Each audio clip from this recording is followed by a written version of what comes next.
بسم اللہ الرحمن الرحیم۔ میں ہوں عنایت اللہ کاشف ایڈوکیٹ اور آپ دیکھ رہے ہیں لیگل انفارمیشن میں خوش آمدید۔ آج ہم ڈسیزن آن کمپلینٹ پر بات کریں گے۔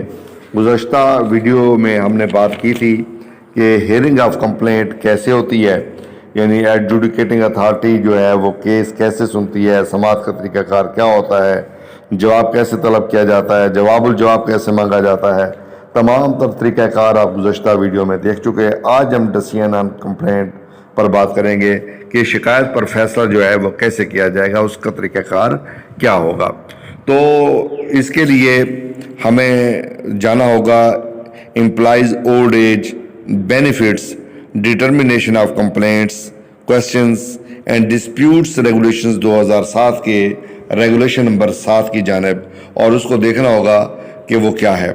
تو ریگولیشن نمبر 7 جس کا ٹاپک ہے، عنوان ہے ڈسیزن آن کمپلینٹ، اس کا سب ریگولیشن 1 کہتا ہے the adjudicating authority shall decide complaint by an order in writing giving reasons for its decision. اب یہ بات یہاں پر ایک جملے میں کہہ دی گئی ہے، لیکن بڑی اہم بات ہے کہ ایڈجوڈیکیٹنگ اتھارٹی فیصلہ کرے گی۔ دی کمپلینٹ شکایت کا بائی این آرڈر ایک حکم کے ذریعے، ان رائٹنگ جو کہ تحریری طور پر ہوگا، giving reasons for it decision, اور فیصلے میں وجوہات ریزنز جو ہے وہ تحریر کی جائیں گی کہ جناب یہ جو ڈسیزن کیا جا رہا ہے ان وجوہات ان ریزنز کی بنیاد پہ کمپلینٹ کے حق میں یا ریسپونڈنٹس کے حق میں کیوں کیا جا رہا ہے، تو اس میں ریزنز جو ہے وہ دینا ضروری ہے۔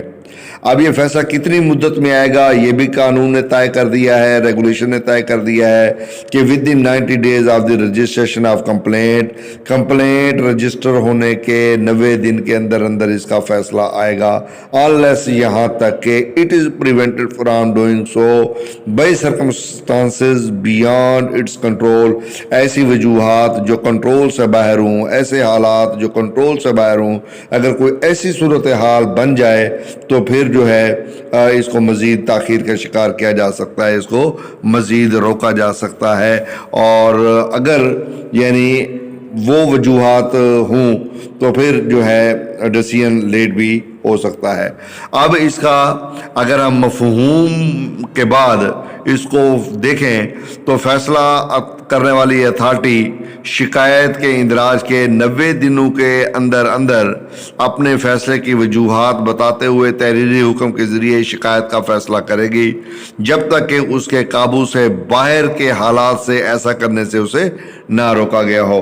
یعنی اس کا مفہوم یہی ہے کہ 90 دن کے اندر اگر حالات ایسے ہوں جو کنٹرول سے باہر ہوں تو پھر 90 دن کے بعد بھی فیصلہ ہو سکتا ہے۔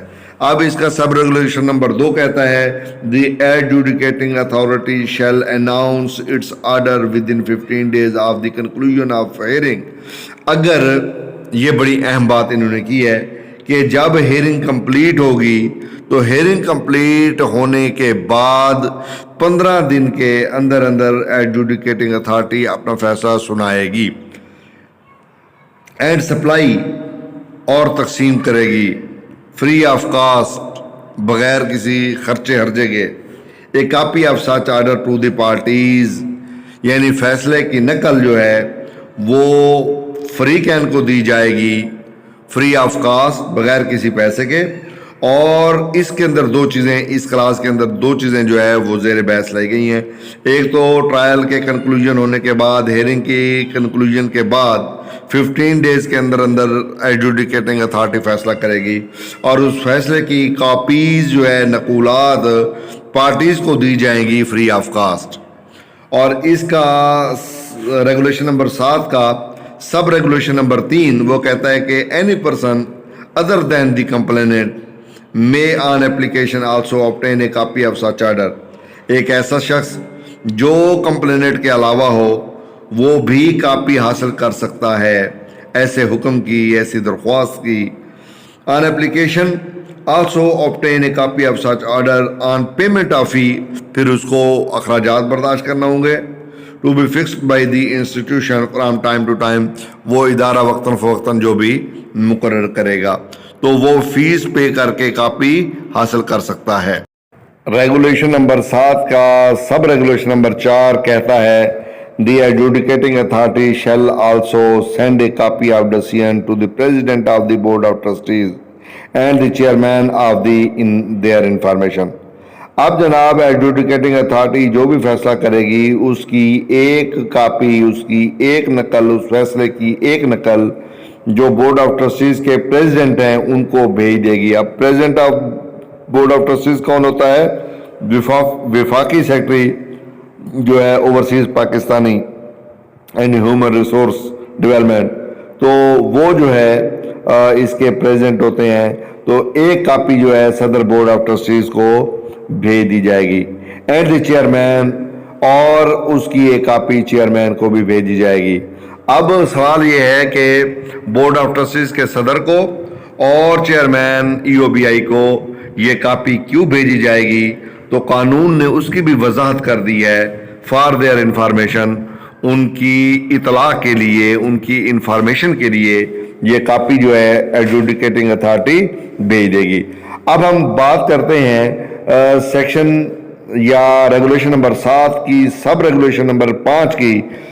وہ کہتی ہے the adjudicating authority may with the approval of the chairman, اب چیئرمین کی اپروول کے ساتھ لازمی طور پہ بھیج سکتی ہے send a copy of important decision, اگر کوئی ایسا فیصلہ ہو جو کہ بہت ہی امپورٹنٹ ہو، to leading journals for publication, تو جو لیڈنگ جرنلز ہیں، لاء کے جرنلز ہیں، تو ان کو پبلیکیشن کے لیے بھی بھیج سکتی ہے۔ یعنی ایڈجوڈیکیٹنگ اتھارٹی کے وہ فیصلہ جات جو انتہائی اہمیت کے حامل ہوں تو ان کو لا جرنلز میں شائع کرنے کے لیے ایڈجوڈیکیٹنگ اتھارٹی چیئرمین سے اپروول کے بعد بھیج سکتی ہے۔ تو جناب بھائیو دوستو، یہ تھا آج کا ہمارا ریگولیشن نمبر 7۔ مختصراً یہ کہ اگر میں اس کا کنکلوژن کروں، فیصلہ کرنے والی اتھارٹی 90 دن کے اندر فیصلہ کرے گی، فیصلے کی وجوہات لکھے گی، فیصلہ تحریری طور پر ہوگا۔ 90 دن کے بعد بھی اگر حالات ایسے ہوں جو قابو سے باہر ہوں تو فیصلہ ہو سکتا ہے۔ فیصلہ کرنے والی اتھارٹی سماعت کے اختتام کے 15 دنوں کے اندر اپنے حکم کا اعلان کرے گی، یعنی فیصلہ سنائے گی، اور فریقین کو اس طرح کے آرڈر کی ایک کاپی مفت فراہم کرے گی۔ شکایت کنندہ کے علاوہ کوئی بھی شخص درخواست پر ادارہ کی طرف سے وقتاً فوقتاً مقرر کردہ فیس کی ادائیگی پر اس طرح کی آرڈر کی کاپی حاصل کر سکتا ہے۔ فیصلہ کرنے والی اتھارٹی بورڈ آف ٹرسٹیز کے صدر اور چیئرمین کو ان کی معلومات کے لیے فیصلے کی ایک کاپی بھیجے گی۔ ایڈجوڈیکیٹنگ اتھارٹی چیئرمین کی منظوری سے اہم فیصلے کی ایک کاپی اشاعت کے لیے معروف لا جرنلز کو بھیج سکتی ہے۔ تو جناب یہ مختصر سا خلاصہ تھا جو میں نے آپ کی خدمت میں پیش کیا ہے، اور امید ہے آج کی ویڈیو یقیناً آپ کے لیے بہت علمی طور سے مضبوط کرنے والی ہے۔ اگر آپ کے کوئی بھی سوال ہوں EOBI سے متعلق، آپ اس ویڈیو کے نیچے کر سکتے ہیں۔ انشاءاللہ ہم آپ کو شارٹ ویڈیوز میں ان کے جواب دیں گے، اور جواب روزانہ کی بنیاد پہ دیے جائیں گے، اور آپ کا کام ہے سوال کرنا اور ہمارا کام ہے جواب دینا۔ انشاءاللہ ملاقات ہوتی ہے اگلی ویڈیو میں جو ریویو سے متعلق ہوگی۔